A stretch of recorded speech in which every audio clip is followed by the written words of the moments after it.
team colleagues, to the officials and staff of the Department of Public Works and Highways, led by Secretary Vince Dizon.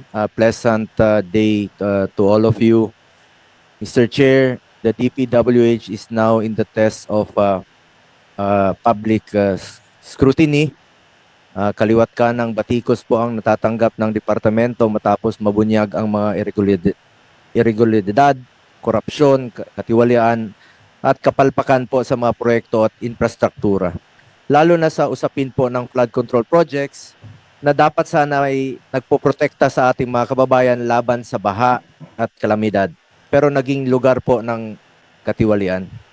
Nakita ko po paano magtrabaho si Secretary Vince Dizon, masipag, kahit saan parte ng bansa, nakikita nyo yan. Hindi lang po ngayon, kahit noon pa, panahon ng pandemya. We support the Secretary and the DPWH in these challenging times. But I am one with the Filipino people. Kasama po ako sa panawagan ng publiko na dapat managot po ang lahat ng sangkot dito sa lahat ng korupsyon na naiulat. At for the record, I am against the unprogrammed appropriations kasi prone po ito sa abuse at corruption at naging semi-pork barrel na nga. At I'm sure against rin po dito ang ating finance chair. Kung maaari ay tanggalin na po ito at nagiging ginagamit na po ito. Masyadong malawak yung pinanggagamitan nito. Okay lang sana gamitin sa HEA o sa pangsweldo. Pero po, pag naging abuso na po itong mga unprogrammed appropriations, ay hindi na po ako sang-ayon. Kaya I am against the unprogrammed appropriations. Those behind failed and ghost projects must face the consequences in pursuit of justice. Ginagawang gatasan ang mga proyekto ng gobyerno. Let us hold all those responsible for this mess accountable. Accountability must cut across all sectors, from contractors and implementers to proponents and legislators. Sec Vince, sa lahat po, I hope you are one with us, the Filipinos, in this crusade against corruption. Seek the truth only and do not rely on any script if there is any. Nakailang beses ka na pong napamura. Ilang beses nating nasubaybayan po ito, galit na galit ka. Pakiusap ko lang, ikulong mo talaga yung mga kurakot, yung totoong kurakot. Alam mo ang gaano katalamak po ang korupsyon ngayon. Hindi naman po perpekto yun, no? Yung panahon ni Pangulong Duterte, former President Duterte. Alam mo na gaano ka talamak yung korupsyon ngayon. Ikaw, panahon ni Pangulong Duterte, alam mo mismo, saksi ka pag galit si Pangulong Duterte kapag may korupsyon. At naging presidential assistant, advisor for flagship programs ka nung panahon niya.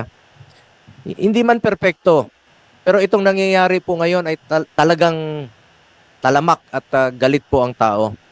Kaya pakiusap ko lang po, seek the truth.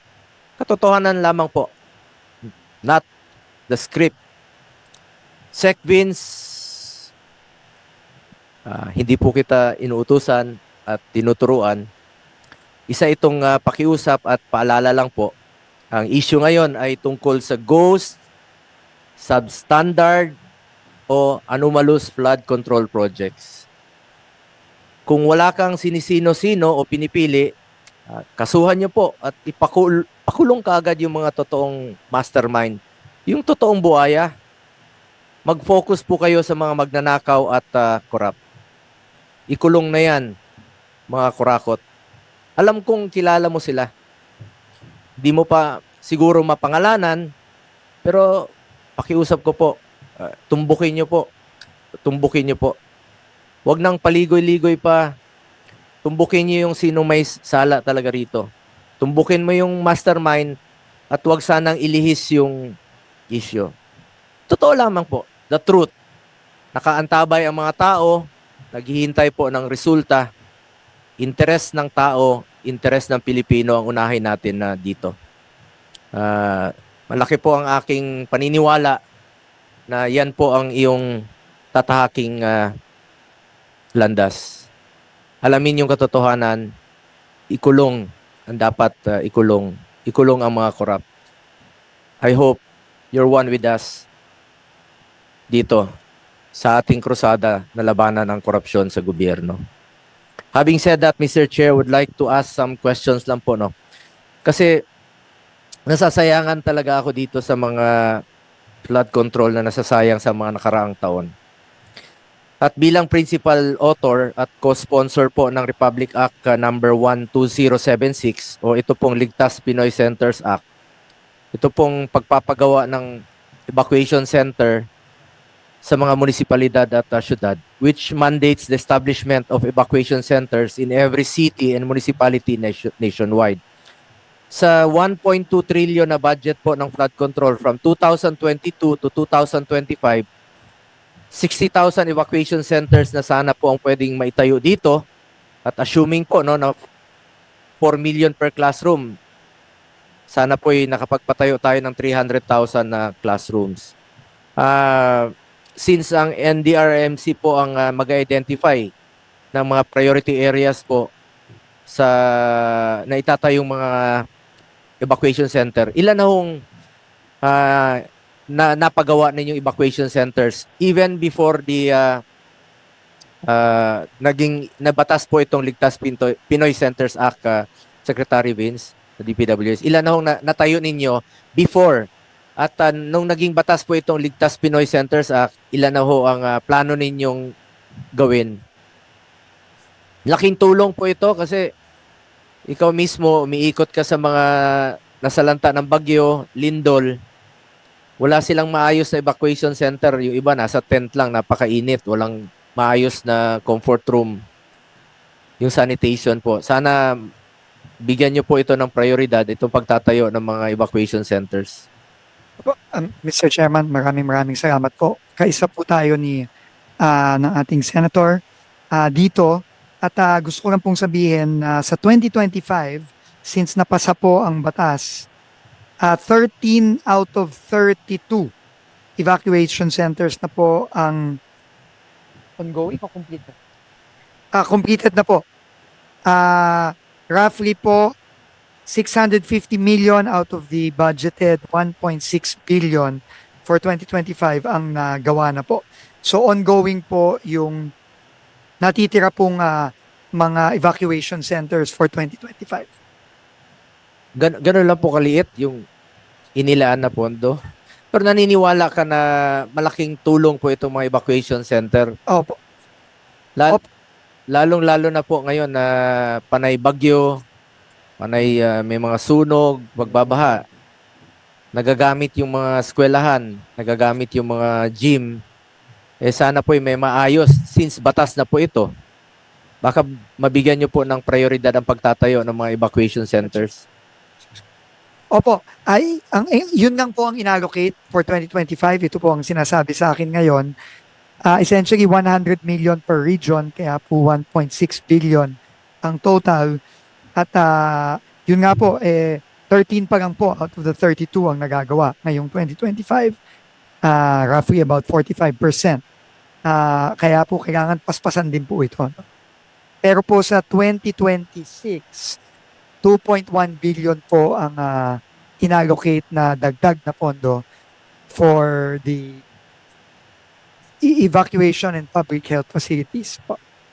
2.18 billion Napakaliit po. Hindi nyo ba maaring maging prioridad po ito since batas na po itong Pinoy Centers? Maari naman po, pero kagaya nga po, Mr. Chairman, nung sinabi ko kanina, unfortunately, wala po talaga akong naging contribution dito sa budget na ito. No, pero makakaasa po kayo lalo na po kung gusto pong dagdagan ng ating Committee on Appropriations at ng Senado ito, this will be very, very welcome po sa department po kung madagdagan po ito for 2026. Yung 2025 po, obviously, wala na po tayong magagawa doon. Ang gagawin na lang po natin is papaspasan po natin yung natitirang mga evacuation centers na ginagawa po. Thank you po, Mr. Chairman. Sa ating Mr. Chairman, Senator Win, baka pwedeng i-reallocate mo yung ibang pondo. Hindi naman prioridad itong mga flood control. Baka batas na po ito. Pinasa natin ito nung 19th Congress. Principal author ka rin po nitong batas na ito. At ito, mandatory na sana. Pero hindi po nabibigyan ng pondo. Napakaliit po. 2 billion lang po ang inilaan for 2026. Am I correct, Mr. Secretary? Yes, yes, Mr. Chairman. Opo. Yung, although po wala na pong flood control no, na locally funded sa 2026 budget, pero iiwan po namin sa wisdom ng Committee on Finance at ng Senado marapating pong dagdagan. At naniniwala naman po kami na kailangan natin po itong mga evacuation centers na ito lalo-lalo na kung napansin nyo po, no, ang dami po nating mga sakuna na kailangan i-address. No less than the President po has been going around and yun din po ang napapansin niya. Nabanggit rin po kanina, aside from evacuation center, ito pong health facilities, no? Sec Vince, dahil nasa GAA po, mandated po ang DPWH to implement health infrastructure projects exceeding 5 million. Kayo po nag-implement ng mga health facilities exceeding 5 million. Pag ito po ay kahit na nasa DOH po ito. Ito po kasing super health centers o ibang hospitals, napakahalaga po nito. At maganda naman po ang layunin nitong super health centers na ilapit po natin ang serbisyo medical sa ating mga kababayan. Dahil remember, meron tayong more than 7,000 islands at yung iba po ay napakalayo sa access ng health facilities. Naging maganda po ang layunin nito at parati ko pong pinapaalala sa ating DOH na siguraduhin maging operational po ito at hindi maging white elephant. At nabanggit po ito sa SONA ng Pangulo noong 2024 na sabi niya ay dagdagan pa po itong mga super health centers. At tayo po mismo ay sang-ayon dito at sinusuportahan natin ito kung makakatulong po na ilapit natin ang serbisyo medical sa ating mga kababayan. Ngunit may mga naiulat po no na ito pong more than 5 million na mga tinatayo ay kayo po ang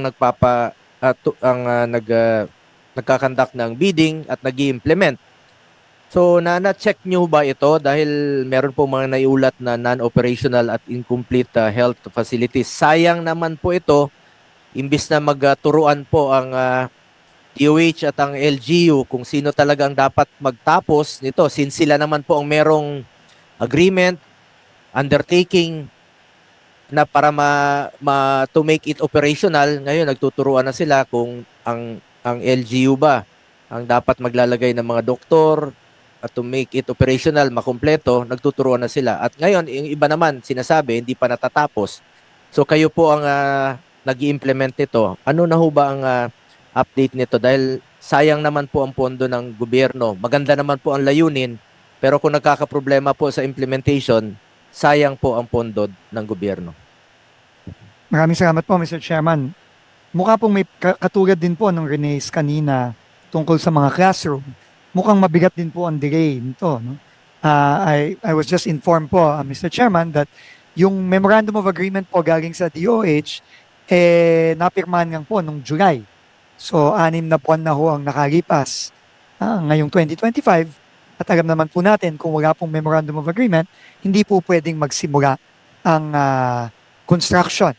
Kaya tingin ko po, ang pwedeng maging solusyon din po dito, yung sinuggest po kanina, na magdirekta na lang pong Memorandum of Agreement para sa mga LGU mismo na ang tumulong kasi ito pong nakikita kong mga numero ngayon, imposible pong mai-implement to ng DPWH sa loob lamang ng ilang buwan.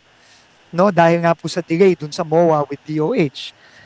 So, ang magiging suggestion po namin dito moving forward is magdirekta na pong MOA sa mga LGU, ang DPWH at DOH para po may katulong na ang DOH at ang DPWH para ipagawa ng mabilis at maayos itong mga super health center na to dahil grabe na po ang delay nito. Doon pa lang po. Saan po nagkaroon ng problema kaya nagkaroon ng delay sa Hindi ko po alam ang detalye, Mr. Chairman. Nung July daw po, ano lang daw, July lang daw po nagkapirmahan ng MOA. So I'm assuming po meron po sigurong mga naging issue dun sa MOA between DOH and DPWH na July lang naayos. Sayang naman po, no? Sayang po talaga, Mr. Chair. Sayang at saka maraming gamit, no? Katulad nung sa Manay. Sec Vince. Sec Vince, Dison, napuntahan nyo po sa Manay, di ba? Sira yung hospital, yung district hospital. Pero ang ginamit nila, yung Super Health Center ng Manay, malaking Tama po. tulong po yun sa mga pasyente at sa mga nasugatan na kailangan po ng immediate na paggamot. So, sayang po, bawat oras po ay napakahalaga. Sana po ay matulungan nyo rin po sila na wag na silang magturuan ang DOH at ang LGU. Ang importante rito, make it operational at wag pong iwanan na maging white elephant po ito. Mr. Chairman, just to clarify mo po, no, yung pag-operationalize ng health center, labas na po sa mandato ng DPWH yan. Pero yung pong pagpapagawa, tingin ko po ang magiging solusyon na lang natin dito para mapabilis is magmawa po tayo sa mga LGU para mapabilis. Tingin ko po, more than willing naman po ang ating mga mayors na tumulong dito. Salamat po, Mr. Chairman. Gustong-gusto po ng mga LGUs po yun. Dahil malaking tulong po yun sa kanila, lalong-lalo na po sa mga LGUs, mga munisipyo na walang district hospital. Yung iba po, napakalayo, 2 oras, 3 oras ang biyahe. Yung mga buntis na nanganganak na lang po sa tricycle o sa bangka. Island. Totoo po yun, may tapos na Super Health Center dyan po sa Tingloy, Batangas. 1 oras po ang biyahe pag tumawid ka. Ngayon, gamit na gamit nila yung mga buntis, doon na po nanganganak, may pharmacy na sila. So ito po yung maganda po ang layunin nitong Super Health Center. Ang importante lang dito, trabaho lang po ang mga concerned offices na and make it operational, magtulungan, bigyan ng tao, bigyan ng mga medical workers at wag pong iwanan na maging white elephant. Yun lang po ang pakiusap ko sa DPWH, tulungan niyo po. At bilang chairperson po ng Committee on Sports, I hope that DPWH could also consider, sana naman po ma-repair niyo rin po at mabigyan ng prioridad ang mga sports facilities natin. Kesa naman po mapunta dyan sa flood control na walang katao-tao nga. Ito, gamit na gamit po itong mga sports facilities. Kulang pa nga, no? At isa tayo sa nagsulong ng repair ng RMC, Rizal Memorial Complex at ang Field Sports Complex na mismo na nakalaro kami doon ni Senator Joel Villanueva na nagkaroon ng tulo nung nag-championship tayo doon sa Senate Sentinels.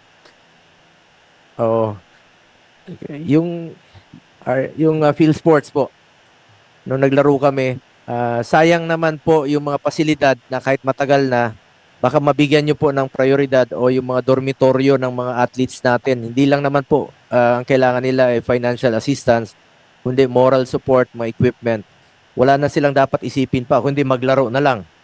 At nakafocus sa kanilang competition. Lalo-lalo na po yung mga national athletes natin. Baka po pwede nyong mabigyan rin po ng prioridad kasi ang PSC, Philippine Sports Commission, is planning to establish regional sports center in various parts of the country. Meron na ho bang coordination ang PSC sa inyo na sana po mabigyan rin po sila ng prioridad?